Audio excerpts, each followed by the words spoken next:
Thank you so much for inviting me to be part of this exciting panel. I wanted to give a shout out to my mother-in-law, Anne Marie, who could join me, and she is giving me a lot of insight into how successful aging can work. So I'm glad that she could join us. She recently moved from New Hampshire to Connecticut, so it's great to have her here. So yeah.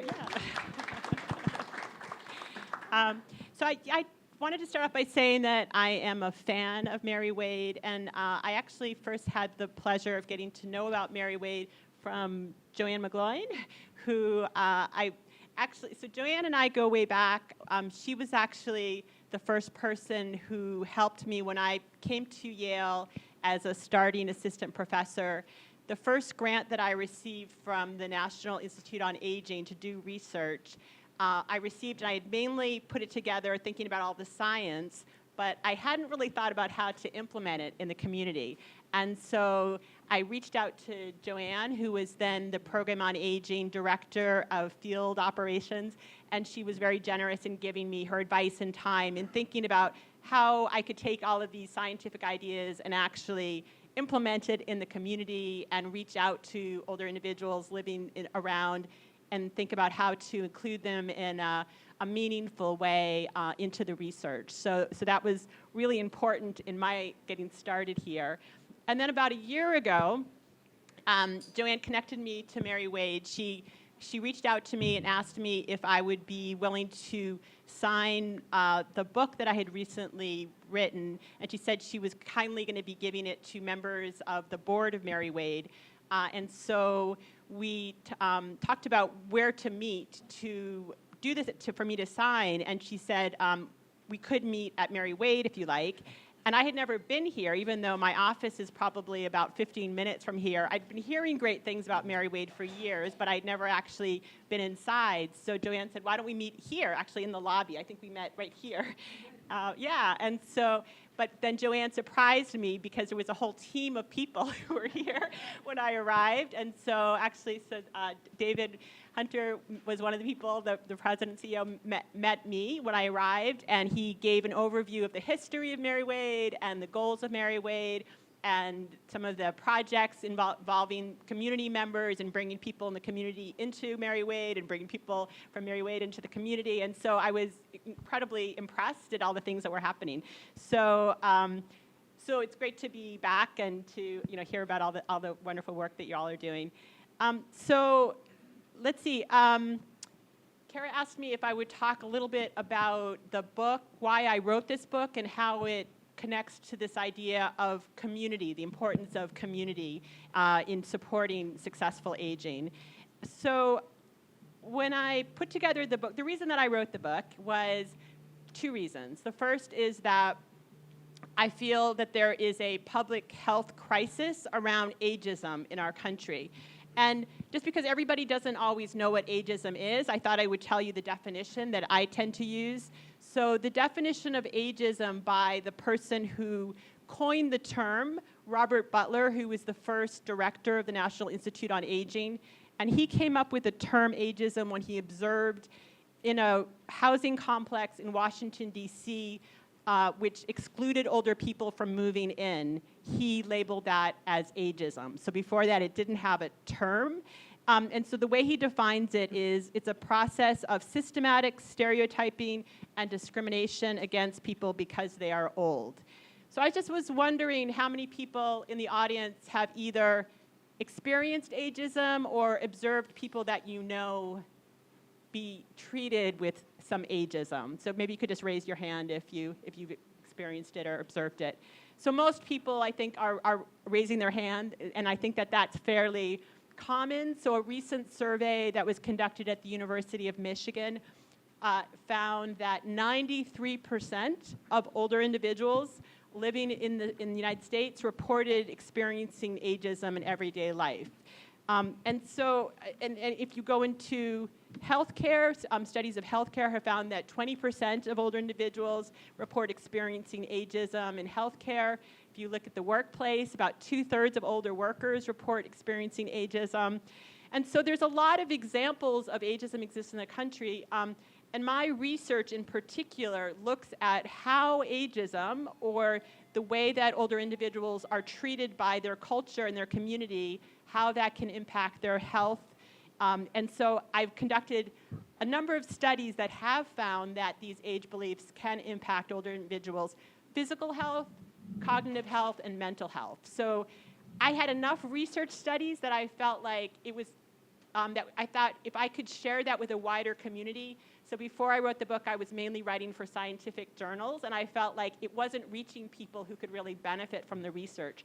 So my goal in writing the book was to share some of the results from our research with people that I thought could really benefit beyond the scientists who are reading it in the scientific journals, but I was hoping to reach a bigger audience. And the second reason that I wrote the book was actually a personal experience that I had when I was in graduate school. So I had the opportunity to go to Japan, and my goal in going to Japan was to see if I could try to come up with some explanation of why Japan has the longest lifespan in the world. So I was interested in what factors might be contributing to it, and particularly if there's anything that's malleable, that we could control, that it seems like they might be doing.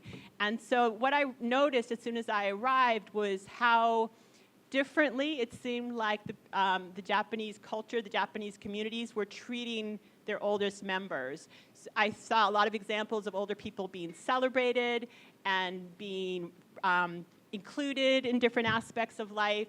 So for example, I noticed on television there were these reality shows that featured centenarians and super centenarians, so people who were 110 and older were featured like rock stars with, with models and comedians. They were on the same reality shows together. There were examples of comic books which featured older heroes, older love stories. So there just was a lot of examples that just seemed quite positive. And because they had the longest lifespan, I wondered, could there be an association between these cultural views of aging and how these older individuals were able to survive so long? And this sparked a series of research studies that I've conducted to try to really understand that. I've conducted studies that follow people over time, longitudinally, experimental studies, and then also I've conducted cross-cultural studies. And all of those studies seem to support this idea that these cultural beliefs can have a strong impact on health in different ways. And if the community has more negative views, unfortunately, it can harm its members. But when they're more positive and supporting, it can lead to a number of benefits. So I thought we have a great panel to hear from, so I'll just start my conclusion, which is I thought I would just, in conclusion, there are 3 points I wanted to mention. The first is, unfortunately, we live in a country that still has a lot of ageism, a lot of negative age beliefs directed towards its oldest members. The second point is that we know that ageism is malleable. We don't have to have a culture that has ageism. We can instead think about ways to celebrate older people, and both on an individual level and I think on a community level, we can work together to make our culture and our society more age positive, which is something that I've called the age liberation, which I think can happen on an individual level, but also on a societal level. And then the last point I wanted to make is that I think the community is an important piece of supporting older individuals' rights and opportunities, and a good living situation is an important part of this. And so I thought I would end with a quote, which is from Betty Friedan, who says, "Aging is not lost youth, but a new stage of opportunity and strength." And I think we could say, to add to that, that our community is an important part in reaching that opportunity and strength. Thank you. Thank you, BECCA. BECCA, really, we'd like to thank you for your groundbreaking work on the psychology of aging. It was a great presentation. Thank you so much. And I now welcome Dr. Maritoli to speak on his piece. Let me start with, right now I'm actually, I'll talk more from the clinical side, because that's really where a lot of the issues come from, specifically on the issue of, what does ready look like to you? At the moment, I'm actually attending on our inpatient service in the hospital, and there are a lot of people who are facing decisions, either based on acute illness or acute illness superimposed on a more chronic illness. And sometimes they've thought about the implications of that over time, and they've planned for it or have talked to their family members about what their wishes are as they face a change or a decline.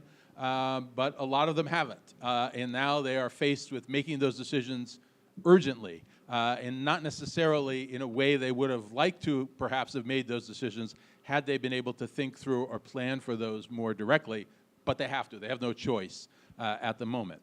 My usual hat is in the Adler Center, the Adler Geriatric Assessment Center, which is actually one of the oldest geriatric assessment centers in the country. It's been around for on the order of 45 years now. And it's an outpatient consultative center where primarily older, although not always, individuals come for an assessment. While the original purpose was to do a general functional assessment and look how people are doing and assess how people are doing within their living situation, engage their physical function, their cognitive function, and a variety of other factors. Over the years, it has evolved to be predominantly an assessment of cognitive capabilities and the effects that cognition has on those changes. So memory loss and a variety of other factors related to that. And our goal is to try and figure out kind of where people are and what the implications are for them in terms of their safety in that environment, taking into account their wishes in trying to keep people as autonomous and give them control over those decisions as much as possible, as long as that is balanced with safety. We have an advantage in that environment, unlike most clinicians' offices, in that we typically have a family member or a caregiver accompanying that individual. And partly that's because most of our patients have cognitive impairment, and so we need some corroboration of just how well they're doing or what the issues are. But also it's because the plans are typically involved not just the individual, but also the unit of care. And that's where we often involve, and Melissa and I have a long collaboration in that regard, and we've utilized many of the different services here as well as an example of some of those features when it's time for a transition. So part of what we're doing is trying to figure out how can people remain safely in their current environment, assuming they want to remain. If they're in their home, how do they stay in that home for as long as possible? How can they do that safely? What are the resources that we can garner to help them do that? And then when the time comes for a change or a transition, how can we facilitate that? How can we work with them to, again, give them some input into that, but find a situation that is the best compromise of that, recognizing it might not be their ideal choice, it might not be their first choice, but if it's necessary, how can they still do the kinds of things that they wanted to do before and find an environment, and also, you know, make them aware of what the pros and cons of making those transitions are. Safety is one of them, but socialization is a big other factor as well, and certainly that came to the forefront during COVID, when many people endured forced isolation, not through anyone's choice, but they just were more isolated. They were, and they didn't have a chance to interact with other people. Senior centers closed down, other facilities closed down, and there were fewer opportunities. And one advantage of moving to more of a congregate setting is that in addition to monitoring things like safety and medications, you also have activities. You have other people to socialize and engage with. And it's a very important factor. Again, I'll give you an anecdote from one of the patients we just admitted to the hospital today, who actually lives in a nursing home, and when asked where he lived, he said, with friends. And I think that pretty much summarized it. Indeed, they were his friends, and he enjoyed it, and he enjoyed the interaction, the collective interaction, didn't view it as a facility or institutionalization, but that he was actually living with friends. And I think that's kind of the ideal that we would hope for, both for ourselves, but also our loved ones, in terms of trying to face those decisions and think about the factors that are there and working to do that. And in the process, incorporate some of the things that you're going to hear about in a little while of some of those services and how people can be allowed to remain in those settings and be safe as possible. So with that, I'll turn it over to Joanne. But back to Karen. Thank you for your valuable medical and health recommendations in advanced adulthood. We truly appreciate that. And next, I'd like to introduce Joanne McGloin. Thank you, Joanne. this is working, right? Okay. I apologize. I'm going to read because I get very nervous with public speaking, so bear with me if I don't have eye contact with all of you. Good afternoon. As I look around the room, just among the people I know, there is tremendous knowledge and lived experience regarding today's topic. So I hope you all will take this opportunity to meet and learn from one another. For those of you who don't know me, a little background. I started working professionally in the field of aging in 1972 with the New York City Department on Aging's Bureau of Research Planning and Evaluation. I moved to Connecticut to open the state's model project in adult daycare out in Norwich. And through the Day Center Network, I met Muriel Banker, who some of you will remember as a trailblazing social worker here in New Haven. One day, Muriel called me and said, I just interviewed for a job at Yale, and it isn't the right job for me, but I think it's the right job for you. And that changed my life. For the next 38 years, I worked in Yale's Department of Public Health and then in geriatric medicine, managing field operations for dozens of research studies. I was able to serve on boards and advisory councils around New Haven. In fact, I met David when we both served on the board of SAGE Services. And over the years, I've had the privilege of interviewing hundreds of older people in their homes and speaking with family members as well as service providers, and with the many older workers I have hired as research staff. So I'll share a couple of insights with you. Aging is a privilege. Long life, despite the aches and pains, is truly a gift. I don't like the term silver tsunami because it sounds like a disaster. As an older person myself, and having studied aging for many years, I feel that long life for large numbers of people is a cultural accomplishment, even though this demographic shift will require adjustments to many systems and services. Also, there is no one-size-fits-all in aging. When I hear ads, and forgive me if this is your agency, that say, home is always better, I cringe. There is no always in aging. Home may be good for most people most of the time, but home is not always best for everyone. I have two bits of advice for thinking about or planning for a possible change in residence. The first is the importance of self-reflection. Think about what you want, what you like, what you worry about, what you could easily compromise on, and what you would hate to change but would bite the bullet and compromise on if you had to. This includes things like how much help you expect from your children and how much you're willing to spend from your own nest egg to be comfortable. Some of us probably know people who tolerated great discomfort and died with millions of dollars in their bank accounts. So everyone is different, and it's important to know yourself. Each of us comes to maturity with a unique basket of assets and deficits, not only financial, but also health-wise and in terms of our social networks. That's savings and debts, good and not so good health issues, sources of social support and affection or not. The mix is unique for each person, and then layered overall is personal preference. One simple example, I visited a friend who had moved into senior apartments. She had a choice. One apartment looked out over the parking lot and the front entry, and the other was at the back of the building where there were trees. And my friend said, well, of course I took the one in front because I want to know what's going on. If I took the one in back, all I would see is trees. And I thought, that's funny, because if it were me, I would like the trees.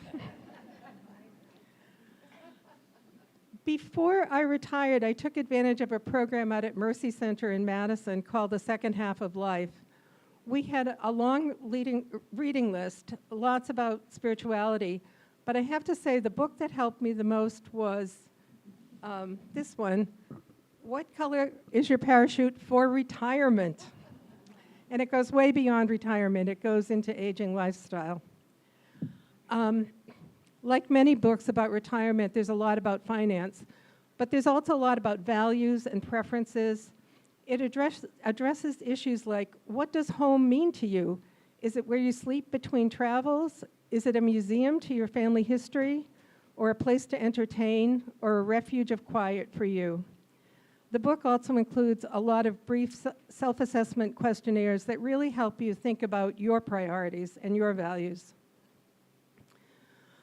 I'm not a social worker, but I know that families come in all shapes and sizes, and some are quite complicated. I've seen families where there's great affection concurrent with heavy emotional burden. Also, finances can complicate the mix. If the older person owns the home and somebody comes back home, a divorced child or an unlaunched grandchild, there may be pressure to resist change because it would impact other family members. I think it's important to recognize that these decisions may be complicated and accept the fact that nobody has a crystal ball. None of us knows how our old age is going to pan out. The other bit of advice I have is about exploring your senior services environment before you need it. We're very fortunate in this region that we have so many resources. In addition to the Geriatric Assessment Center and the Agency on Aging and, of course, Mary Wade, we have the full range of facilities. And in addition, our region has a network of professionals who are geriatric care experts, like my friend Bernadette, and educators on aging, like my friend Donna Fettis, who's here. Options and choices are important for people. Ideas like adult day programs, the village model of peer-to-peer support, geriatric assessment, and hospice services were all new ideas not so long ago. Our area is rich in services, and I encourage you to explore, visit them, talk to people who have used them. Several years ago, I visited a number of life care communities, and I found that just walking through places brought up issues I had not anticipated. At that time, I thought Doncaster had the best physical plant, beautiful swimming pool, and most impressive to me, the skilled nursing wing was all private rooms. But driving home, I thought, I don't know anybody in Bloomfield. My kids have never been to Bloomfield. I would be isolated here, especially if I could no longer drive, if Rich takes away my car keys.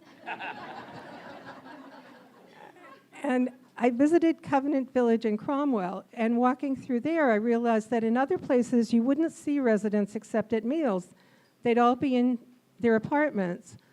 But at Covenant Village, there were people chatting everywhere, in the library and all the nooks and crannies that had seating. And I left there thinking, there's a real social warmth here that I have not felt any other place. And I realized that up till then, I had just been thinking of these places as real estate rather than as social communities. And there really is, as Rich was saying, social space to consider. So I would definitely encourage you to explore your environment, visit places, sort out for yourself what you like, what you don't like. I know a lot of people don't want to move, and that may be fine, but it's always good to have a backup plan before a crisis. Getting yourself on a waiting list doesn't mean you have to move, but it gives you a better chance of having a place to go when and if you need it. And as you get closer to putting yourself on a waiting list, please read the fine print. Assisted living in particular is notorious for highlighting the carefree lifestyle, but not discussing discharge criteria. Last year, I got a call from my nephew, whose in-laws were going to have to leave their assisted living in Maine due to declines in health status. And a few months later, I got a call from a young friend whose elderly aunt was going to be discharged from a different assisted living because she was outliving her money. Okay. So what's happening now at the front lines of the baby boomers? I'm a baby boomer, and we are the demographic shift. 2 years ago, I was living in Guilford, and I figured I'd stay in my house until I was 80 and then reassess, but it didn't work out that way.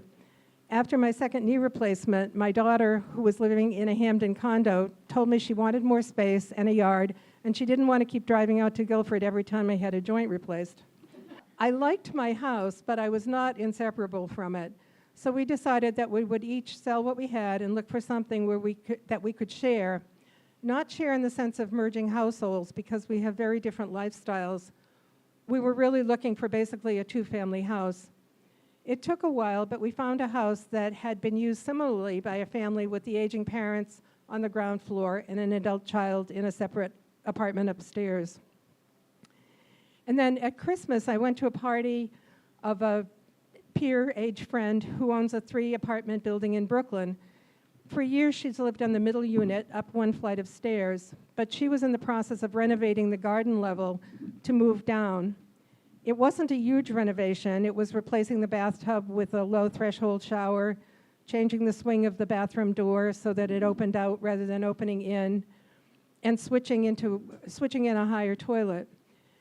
At the same party, another New York friend who has been widowed for a long time and has one child in Philadelphia said, "Caroline had the talk with me, and I'm going to move closer to her." Not all boomers are receptive to the talk. Another friend whose kids approached her and her ailing husband really got her back up. She said, "We're not moving, we're not changing anything, everything is fine, we just need more help from you." That is her children. Our relationships with our kids are interesting. In one longitudinal study, we asked what older people did for their kids and what their kids did for them. And over time, you could see that there was always reciprocity, but its composition changed. When retired people were younger, they helped with running errands and watching grandchildren, while their own children weren't giving back too much. Years later, you see change. The parents are still giving advice and maybe money, while the kids are checking in on them more frequently and maybe going with them to doctors, like to the assessment center. So it's still reciprocity, but the pattern of reciprocity changes. So that is my 2 cents. Know yourself, learn about your community resources, and again, I want to acknowledge all the wisdom in the audience tonight. Thank you very much. Thank you, Joanne, for your thoughtful and insightful presentation. And next, I have the honor of introducing Dr. Melissa Lang. Thank you, Kara. So I'm thrilled to be here, and I'm thrilled to be part of this panel. And I just want to recognize that one of the many things that I love about our community is the collaboration that we have across different disciplines. And I think this panel represents that. So I just want to say, Dr. Levy, your work and your book, it's successful because it's working its way into our community settings. A lot of meetings that I have, either regionally, statewide, in other communities, and even nationally, your work is often quoted, so it's working and it's getting out there, so I appreciate that. Rich Maritoli, we work very closely together on a number of models and appreciate his wisdom and his creativity so much, because we know that when we work closely together, we're going to reach people earlier and with successful models and help people make decisions that impact their lives and the lives of their family members. Joanne was a former board member at the Agency on Aging, and really one of the major reasons why I took this position at the Agency on Aging 6 years ago when she was on the board. So I'm thrilled to be here with her today. And then, of course, David and Mary Wade. We have so many partnerships with Mary Wade, support their work, and recognize how important things that we support, like transportation, your adult day services, and how important it is to have different facilities so that people can move through different aspects in the continuum of care in different settings. And picking up on what Joanne said about, sometimes that's home, and the work that I do is mostly home, but it doesn't have to just be home. And I know that we started many years ago talking about the importance of aging in place, and now we talk about aging in community, right? Because sometimes, and many times, it's the home, and that's great. But if it's, moving through different settings, that people have the opportunity to remain in their community, around their loved ones and friends, and that's really important. So we have very rich resources here in our community. The work that we do at the Agency on Aging is really around what can we support people with remaining in their homes, wraparound services and supports, so that they can remain at home for as long as possible, feel supported.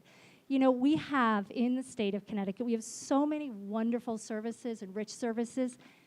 People often don't know where to find them, if they're eligible, who to contact, and I think that has been sort of the history of the Aging Network, is that it's this patchwork. And it's like you've got Medicare, you've got some Medicaid waiver programs, you've got other services, you've got the non-for-profit community, and while we have those services, is that people wait too long because they don't know where to turn. And so I think that's why it's so important in the work that we do, that we're out there in the community educating people and working together. So specifically at the Agency on Aging, we're supporting older adults to remain at home as long as possible, people with disabilities, and then caregivers. I'll start with the caregiver piece because that is so important. in that our systems, our healthcare system in community, we rely on the support of informal caregiving and family members to really add that piece to help support people and help people remain in their homes as long as possible. But caregiving often can take such a toll, emotionally, financially. So our programs support caregivers in a variety of ways to make sure that they know that they're not alone and that we can work as a team. For individuals, we're providing the core services, in-home supports, wraparound supports like Meals on Wheels, grocery bag delivery, support groups, any opportunity through our home care programs, which some of our staff are here today, to really help people remain at home as long as possible. And those programs are so critical in our state. And we see a range of needs in the community. And it is true, the great news is we're all living longer, right? And that's great. But that means that we're living longer and we are going to have increased needs. We're going to have increased chronic conditions. So having supportive services in place is critical. And we're lucky in our community and our medical community and being in the backyard of Yale to be able to have those resources available to us. So we see people in a range of their aging process. Some people need a little bit of support to remain at home, and I'll give you an example. We had a woman who was in her 90s during COVID who called us, and she said, I'm doing okay, everything's fine. She said, I can't do my grocery shopping, but what can we do? We set her up with Instacart, and she was back in business and ready to go. And then on the other end of that, we have a lot of people that we see who do have complex needs and, need more critical support, more wraparound, coordinated support, care management in community settings. And with that, we often see people who have cognitive and health challenges. And, caregivers often report that they did notice some behavioral changes, but they were hopeful that maybe those were temporary, but those often progress. Things like, memory changes, memory on a daily basis, maybe forgetting to pay some bills, appetite changes, we've mentioned, social isolation, that, sometimes with cognitive changes, social activities decrease, mobility can decrease, appetite changes. So we recognize that there's a variety of things that happen to people, over the years. So our services really address all of those needs and look for ways that we can help people remain in the community. So as much as we want to support them, we know that active engagement is also great for your health. So we have a number of volunteer programs that help people, get back to the community and, as they age, as they retire, find opportunities for them to offer support and work with nonprofits in the community. But we also know that as important as it is to develop these programs in the community, it really doesn't do any good to provide these services if people do become socially isolated. So not only do we know that that is going to affect people's quality of life, and I think most of us have heard that we know that active engagement in whatever form it takes is good for us. It's good for our health. It's good for our, our mind and that social engagement. But it also, limited social engagement can prevent risks and make us at risk for other health conditions like heart disease, stroke, change in our immune function, and even some premature death where there's research that's showing that. So we know how important that social engagement is. So for us, I think the one thing that we struggle with is how do we reach people to let them know we're here? How do we walk them through the process and not talk about one program, but talk about all of the programs in a person-centered way so that they can make those decisions and see what's best for them. So we do a lot of marketing, and that's great, but I think we know that until you think you need something, you're probably not gonna, right, know that. So marketing is great, but I think what's also great is when we think about the models that we're developing and how we can reach people earlier in different settings. And I'm thinking about the work that we do with Rich. It allows us to reach people and work side by side, sometimes with his team, and build that trusted relationship, be part of that interdisciplinary team so that we're having conversations with people earlier. And so I think that you'll see a little bit more of the work that we're doing in the community to try to reach people earlier, disrupt some of those pathways that can lead to poor health outcomes through the years, and do that. So, and of course, our partnership with all of the Aging Network and our community partners, and Mary Wade is always been, for many, many years, such a critical partner of ours, and David specifically, the work that he's doing. So thank you so much, and with that, I'll be back to Kara. Thank you, Dr. Lang. That was such an amazing collaborative piece, just talking about how the home piece works with the medical, which works with the adult day center, which works with the stigma on aging, and even just the ability to volunteer and all of that. So thank you so much. And it's my pleasure to introduce Mr. David Hunter, our president and CEO of Mary Wade. Hello? Got it? Public speaking doesn't make me nervous, but using a microphone does. Don't ask me why. So I didn't get a specific direction on my talk. Kara just said talk. And so, but what I'd like to do is just pick up on a couple of things that were said today at this panel, and talk about Mary Wade and its services, because it's a unique program that we have here as far as, you know, the immediate New Haven, greater New Haven area. And so it's always, I always like to talk about it for that reason, as a means of educating you to what is really here on this 5.5 acre campus that we have here in Fairhaven. And then you know, some of you might be wondering or thinking about what's been going on in Washington, and there's a couple of tidbits that I have for you with respect to that if I have the time. So, but I thought I'd just pick up on a couple of quotes. So Dr. Levy, she said, "Community is an important part of aging." I really love that one.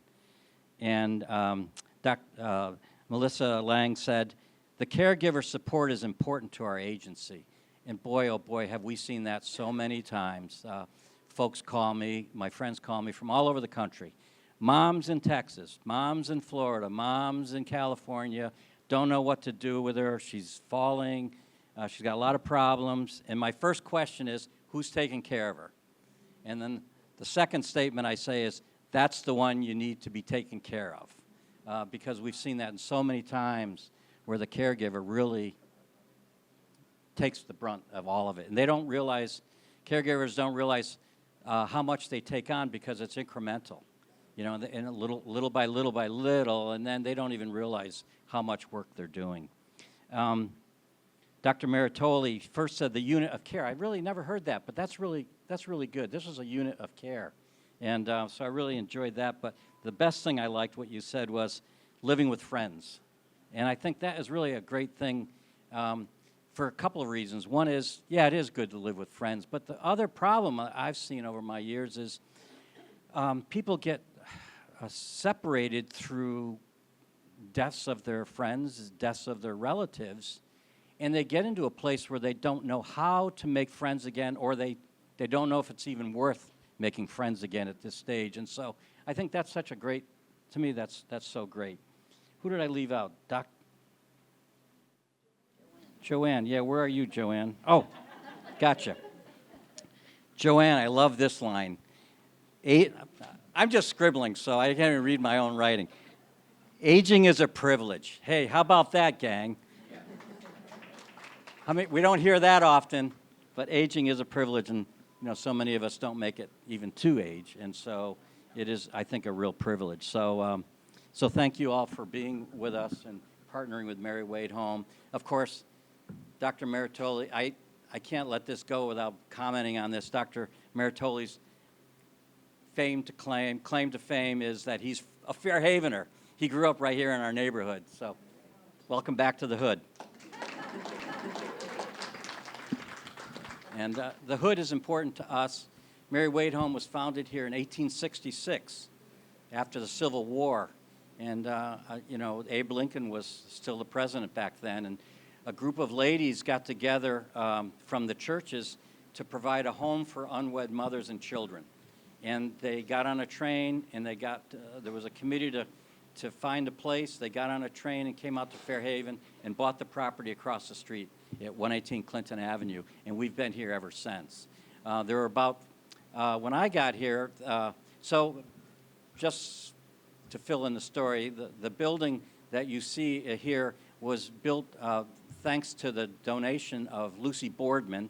Lucy Boardman, the Boardman Medical School, the Boardman Trade School. Lucy Boardman was the largest female philanthropist in Connecticut and parts of Massachusetts. She contributed $20,000 to build what you now see on the corner here. And she did that in honor of her sister, Mary Wade, who they both were married to judges. Mary Wade's husband served in Lincoln's administration. He passed away. Mary Wade home came to New Haven to live with Lucy and her husband. And so that's how we got our name, which was very much welcomed, the Mary Wade home name, because prior to that it was called the Home for the Friendless. And that didn't really have a marketing ring to it.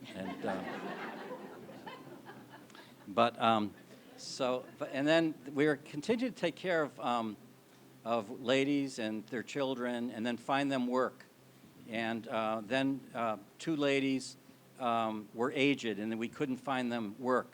And so the board they made a vote.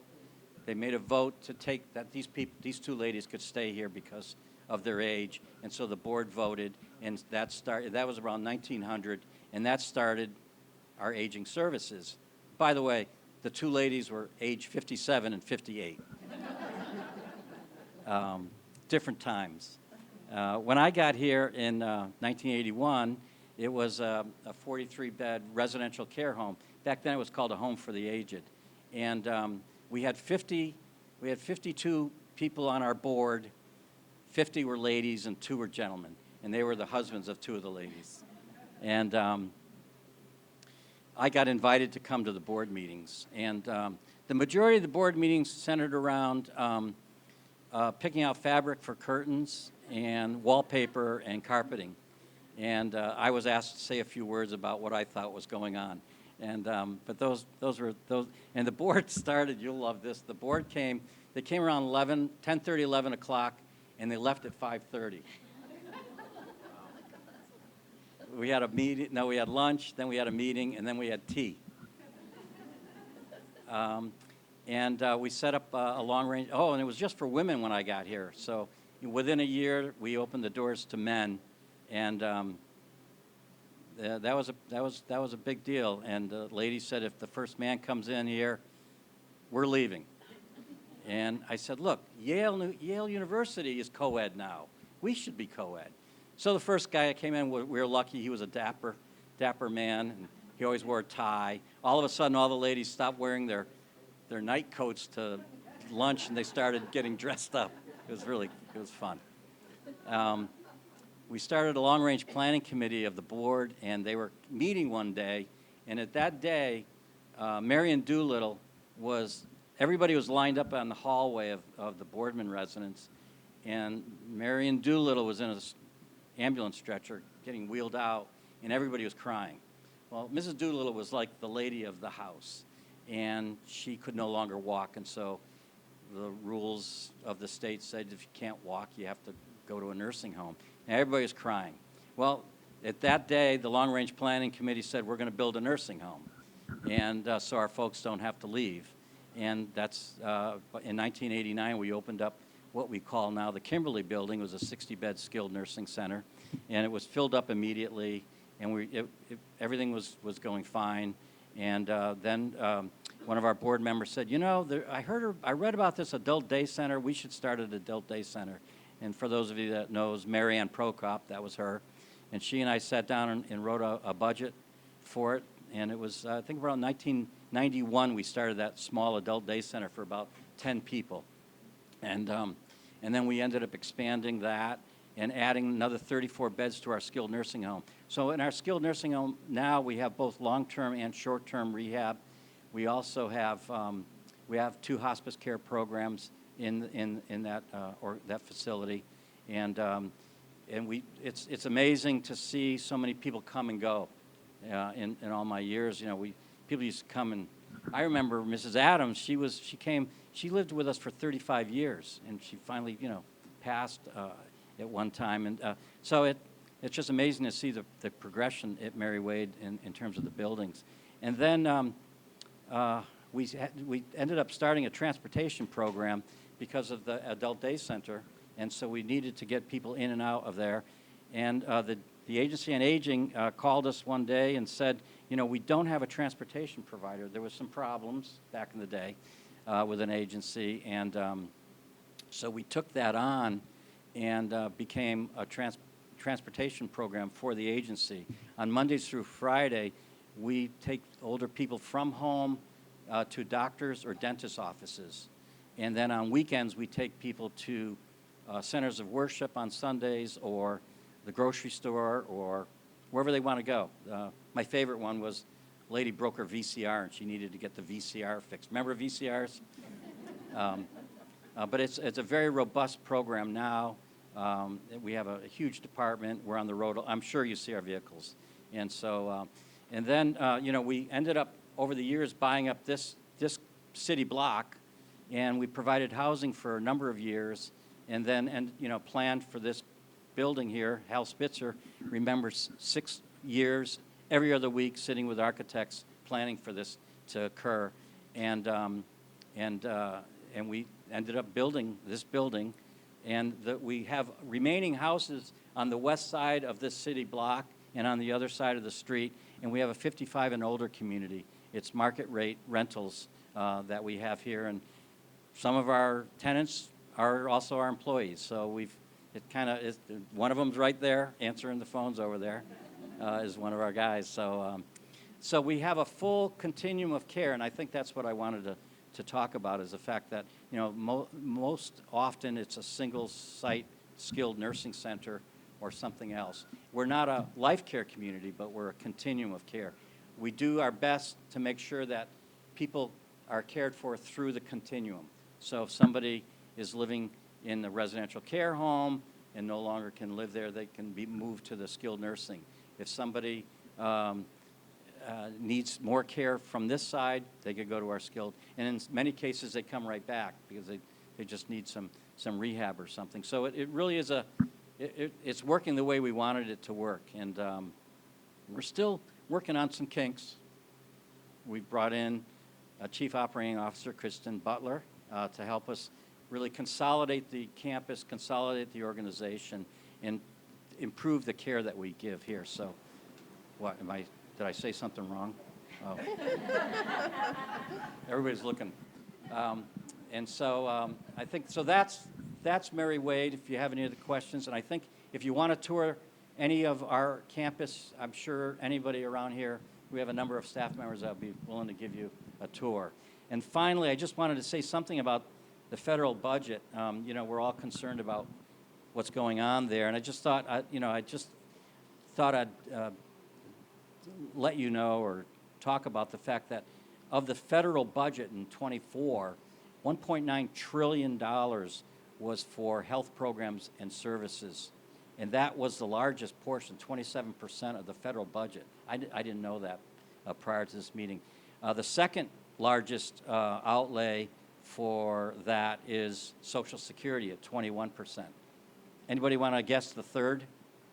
The third highest? Wow, you're good. How much? What percentage? 13. 13% is military, defense, they call it. So, you know, where we are with the budget, we don't know. I think they're looking at $800 trillion over reduction in social services over a 10-year period, and that's going to go through. We'll be hearing more about that. In our own state, they've set up a committee that is looking at what potential cuts there could come and how the state will respond to that. So I don't know if you know anything more than that. That's about it, right? Yeah, it's pretty much what we're hearing too, and it's a little bit of wait and see temporarily, and hope that good conversations are happening, and I think we're going to see a lot of changes in financing around with different programs, but what we hold out hope for is that this hopefully will not change any of the services in our communities, and that we're not looking at any, you know, formal cuts with that. So far, we haven't heard anything specific. We get a lot of funding comes from the Agency on Aging. They're a conduit for a lot of other, in addition to providing programs, you're the conduit for services, and so we're a beneficiary of that. So I think that's all I have. Unless, back to you. Thank you, David. Well, that concludes our panel discussion. If we can give them a round of applause.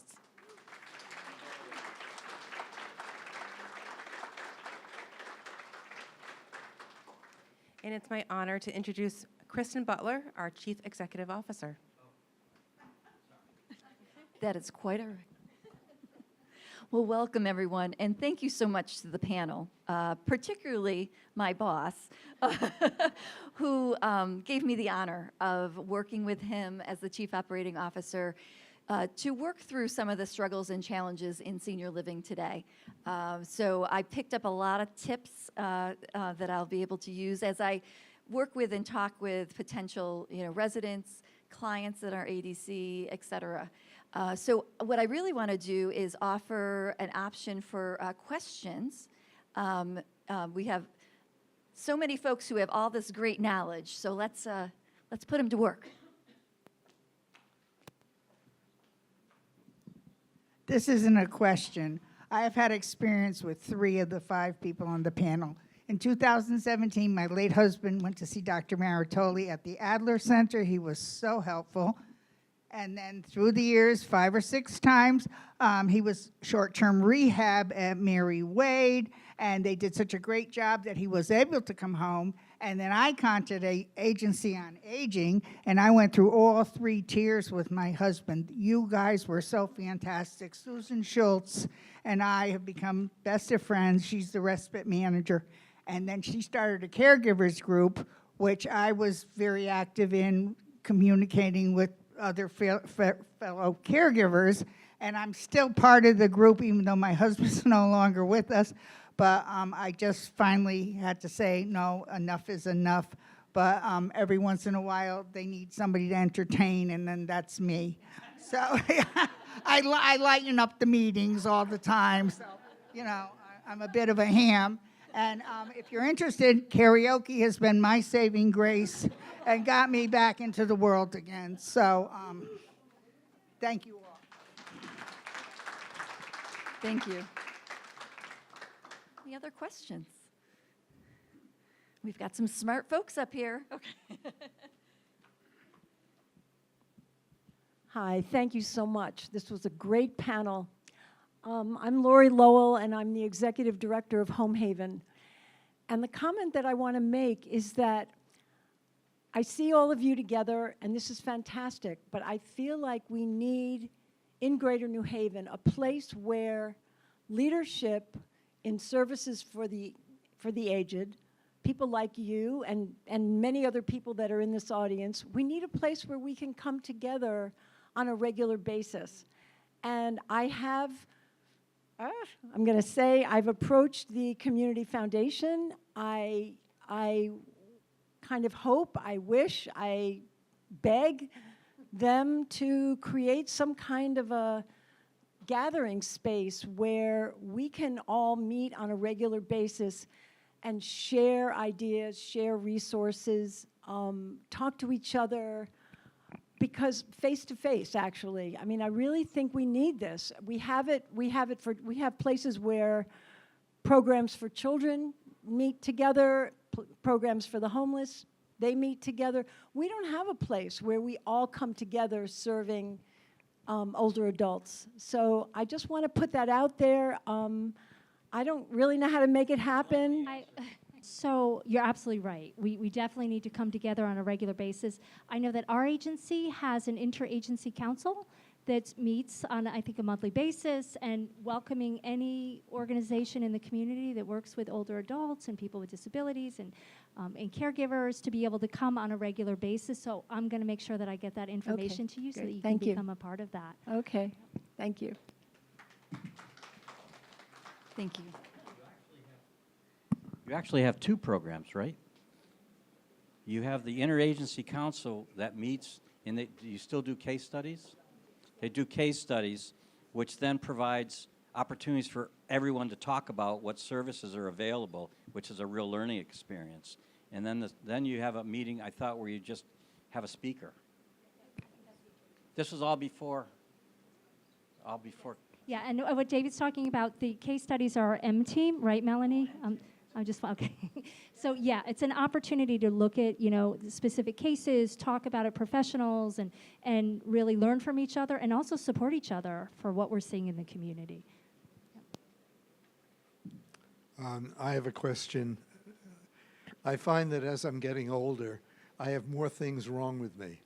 And I'm curious about the fact that, are there enough geriatricians, people who understand multiple morbidities, who can work with us and help get it? I see it happening in the facilities, but the point is, where is that for the overall community?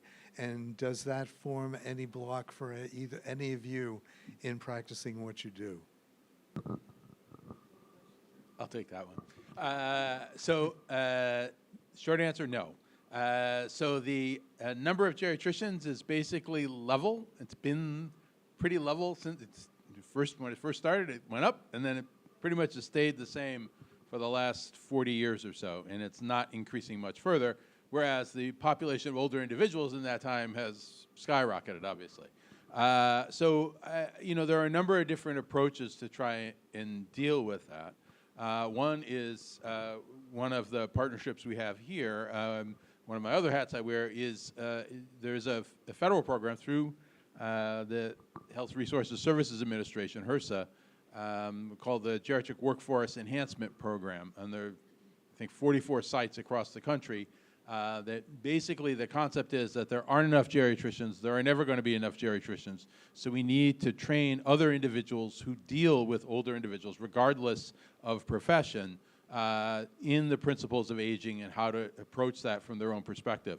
And so we've partnered with David, with Melissa, and a variety of other individuals, and with BECCA, to try and come up with services that allow that to happen and work on interprofessional education. That's evolved. We've had 3 cycles of those grants now over the last 12 years, and it has evolved during that time. But that's the general principle, that we're not going to have enough geriatricians to do that. We have to come up with creative ways to expand the workforce to deal with this, recognizing that it involves a lot of different professional groups and individuals to be able to do that. Thank you. Sure. Geriatricians are reimbursed by Medicare, and so it's not a financial incentive for them to go into that specialty? Hard to say. There are a lot of different possibilities for that. One is that you have to like the type of work, and you have to like it. So most people who we get, so our fellowship has stayed steady, but it's a small fellowship, and that's true in many places. And you have to like working with older individuals. You have to be able to deal with the issues involved with that. There is a financial into it. It's like the same reason we have relatively few pediatricians and primary care doctors, because they're essentially remunerated at the same level. And there are a variety of different factors that enter into that. But it's just not, we haven't been able to move the needle and really expand that over time. Can I ask another question? One other question. If you, and I'm not sure who this is to, but if you have a senior that needs modifications to their home for safety and accessibility, what kind of resources are available to help them? So there are a variety of resources, and one of the things that we encourage is that when people contact us, we're able to meet with them. We have a program called Service Navigation. We determine what their needs are, and then we determine their eligibility for specific programs that allow us to do that. So there are services in the community that help us, pay for that and work on that. So yes, absolutely, and we always tell people to call us so we can get that started. There is also, Home Haven is represented here, which is a program, well, it's not a program, it's an association of seniors who want to stay at home, and they also vet providers, handymen, plumbers, electricians, et cetera, and have a listing of that too, right? Hi, thank you so much for all your great information. Just a twofold question. Wanted to know more information about the adult day center here, if it's medical or versus a social model, and also what are the qualifications for entering into your residential care home? So the adult day center, our day center is a medical model. So there's a social model in our state and a medical model. Ours is a medical model, which means we We provide nursing services as well as rehab services, physical therapy, occupational therapy, and speech. And we also, so the nurse is able to provide medications, set up an appointments, et cetera. What was the second part? About the residential care home, yeah. Yeah, so we do an evaluation, both, come in to visit. We need a physical. And essentially, the public health code states that the people living in a residential care home must be able to egress the building in the event of emergency. So that's kind of like the bottom line, I think. The residential care homes are, if you give me your name, I'll send you I have a little blurb on them. They run the gamut. If you've seen one residential care home, you haven't seen another one. So there's some that just serve senior populations. There's others that, when the Connecticut closed down their mental health hospitals, many of those folks are now living in residential care homes. And so it is funded by the state of Connecticut. It is not Title 19. It's called Old Age Assistance. The requirements for that funding is similar to Medicaid. It was Joanne that said, go and visit. If you're interested, go visit residential care homes to smell, look, feel. And what's your capacity? What's the? We have 45 units. 45 units. And Maria Almo behind you there is in charge. Okay, thank you. I just wanted to say one other thing. I forgot to talk about it, but I think it was Joanne that brought up, no, it was you that brought up wait lists? One of us did. You did. For that, but you specific to assisted living, I think, right, Joanne? Well, yeah. Yeah, so. Also, in terms of assisted living, what makes Mary Wade special in terms of if you run out of money? Yeah, Joanne just said, well, what happens if you run out of money and you're living in the assisted living? Well, the residential care home essentially is an assisted living model, but it's paid for by the state. So it's helpful for people to know that if they do run out of funds, that they don't need to go throughout Connecticut finding another place to live, that we can move them across the street. And we've done that before already. And what's nice about it is they have friends over here, so they're here all the time. So they go back and forth, many times. And we're in the process right now of talking to the mayor about closing down Pine Street here. So it would be just available to our community. So we're in that process. But I wanted to talk about wait lists for skilled nursing centers. I brought this up at Home Haven. They asked me to speak to it. I was amazed at how many people didn't realize this, but all nursing homes have a wait list. It's state law to have a wait list. And it costs you nothing to apply, and there's no commitment whatsoever to apply. You could always say, I don't want to go there. But what it does is it gives you a place on the wait list in the event that you do need it. And so the state looks at these wait lists, and they're closed-bound books. You have a number, the date and time the application is received. It's very serious business. And so, but you would probably get a call if you did. So the advantage would be you could go look at a nursing home in the event that you ever needed it. Now, everyone in this room is never going to need it. But, there are times when you need some short-term rehab or something like that. And so it's a matter of education, I think, to just realize that there is a wait list, there is a law. There are penalties if you don't comply with that law, that wait list law. It doesn't commit you to anything. It doesn't cost you anything. It just gives you a place in the nursing home that you would want to go to in the event that you would need it.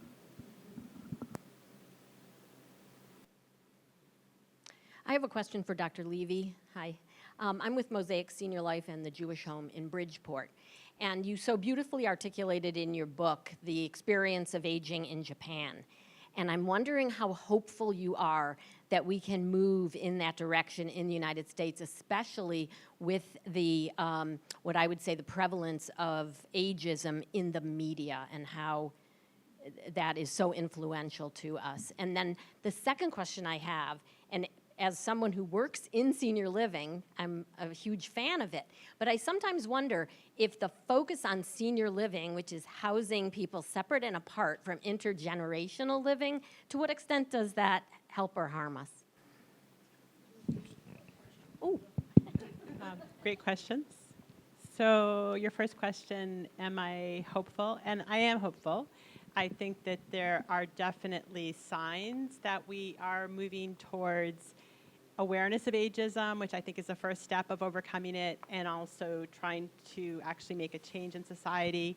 So for example, I am part of an initiative started by the World Health Organization to combat ageism, and there are 149 countries that have signed on and said that this is a priority. And it's a 20-year goal, so I think nobody thinks it's going to happen right away, but I think there's a lot of momentum. And there's also another thing that I've observed is there's a lot of professional organizations that have really taken on the priority of overtaking ageism, including the American Medical Association, the American Psychological Association. There's also an effort to approach media. There's been a number of initiatives to try to overcome some of the ageist language that is very prevalent in media. So I am hopeful. I mean, I don't think we're quite there yet, overcoming it, but I do think there are signs that it's going to happen. And your second question about intergenerational living. So you're right. There's some of the strongest research on overcoming ageism involves intergenerational activities. But I think, and so your question was about how to think about that in relation to sort of senior-focused housing.